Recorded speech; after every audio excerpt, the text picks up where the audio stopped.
are currently planting peanuts, hoping it don't rain us out today. We've just stopped for a tank fill up.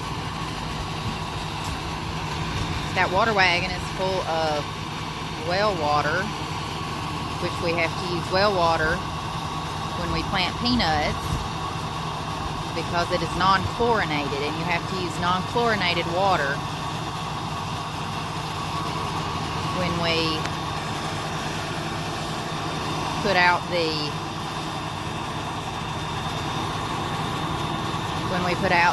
inoculant on the peanut plant. And the inoculant is what helps the peanut seeds to germinate.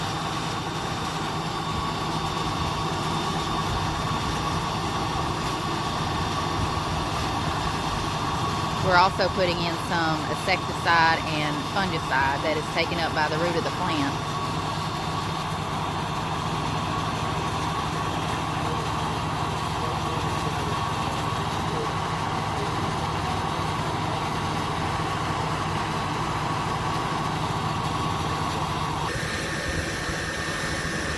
We're also disking in the same fields. We use a disc on most of our peanut fields to smooth it up for planting, and this field had cotton in it last year, so it's also cutting up the cotton stalks that were left after bush hogging.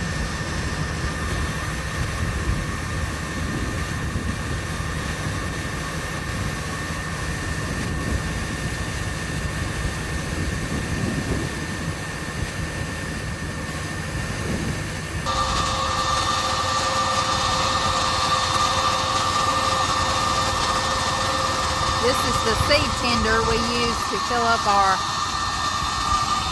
planter with peanut seeds. Peanut seeds are peanuts, so they're pretty big, and we have to fill up our hoppers every 7 to 8 acres because they're so big.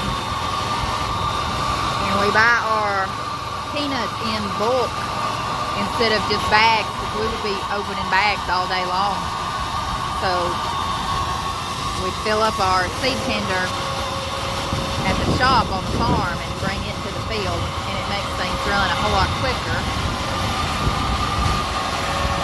Lance is mixing an inoculant in with the peanut seeds.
Alright, so we're planting peanuts, and we plant peanuts on 4 rows on 38 inches, but we plant twins. So there's 2 rows of peanuts every 38 inches.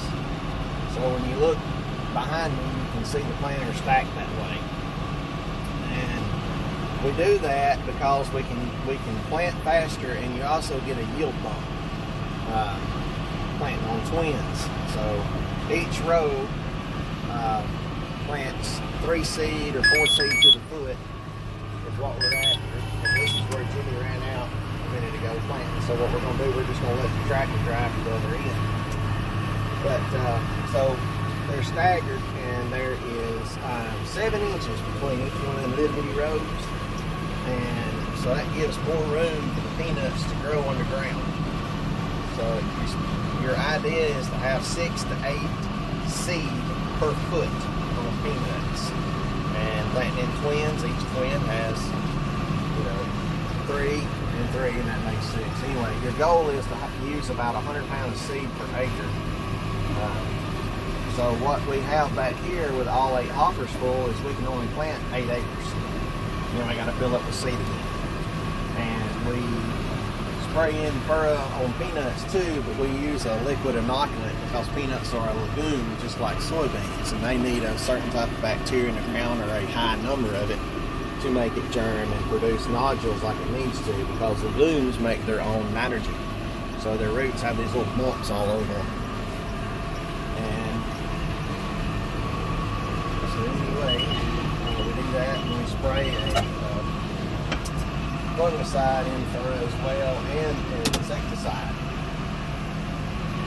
along with the inoculant. Fungicide, make sure that when the peanuts start sprouting and all that they don't have any root diseases or any diseases caused like rhizot. We have that here. And it's basically when rain splashes mud up on the plant, it'll turn the plant's kind of a red color, especially on hot. It'll take it up big time. So you use a certain type of fungicide to fungicide.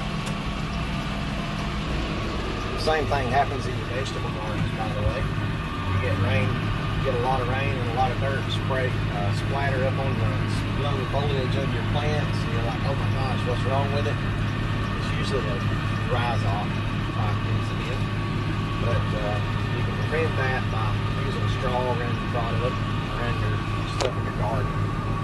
But with peanuts, we plant them conventional because we had cotton here last year, so we have to cut up everything, get rid of a lot of the big matter, and change row patterns. So it's a good rotation with cotton. We have good yields with peanuts, and you get a lot of organic matter with the vines and stuff on top. So it kind of creates its own cover crop here in the winter after harvest. And we do not bale our peanut hay or peanut straw to make peanut hay. I think it takes too much out of the ground, and there's a few articles about that, to where if we were to sell the hay, nobody would be able to afford it because it would be so high and costly, because we would have to replace the potash and other nutrients that are taken away when you bale the straw. I know different people have mixed feelings about that, but I think Clemson did an article on that. It's pretty interesting.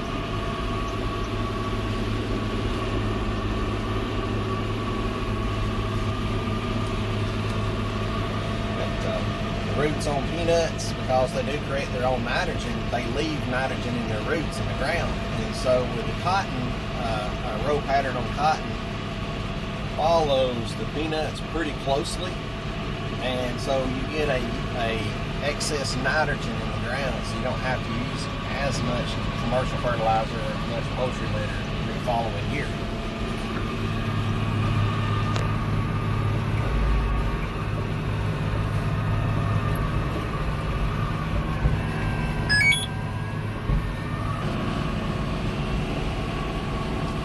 So when we started growing peanuts in 2009, we did not use guidance.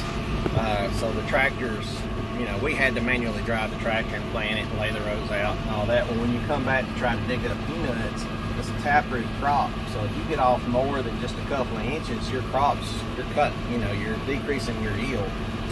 And so some of the peanut varieties that we were growing at the time would kind of have a mohawk on them, so you kind of roll them that way. Otherwise it looks just like a hayfield and you're trying to find the matching rows.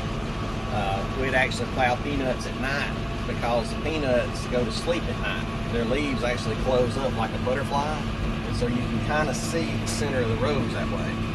So we would dig at night, and that worked pretty good. And then when we put guidance on our tractors, or on this tractor in particular, was to plant and dig peanuts by, because you want that sub-inch accuracy. You know, you're trying to get the best yield that you can. You planted it, you need to harvest all of it that you can. And hot enough, the year that we put guidance on, we weren't able to use it because the tornadoes came through and took down a bunch of towers that we used for guidance at that time. But ever since then, we've used it. It makes a big difference.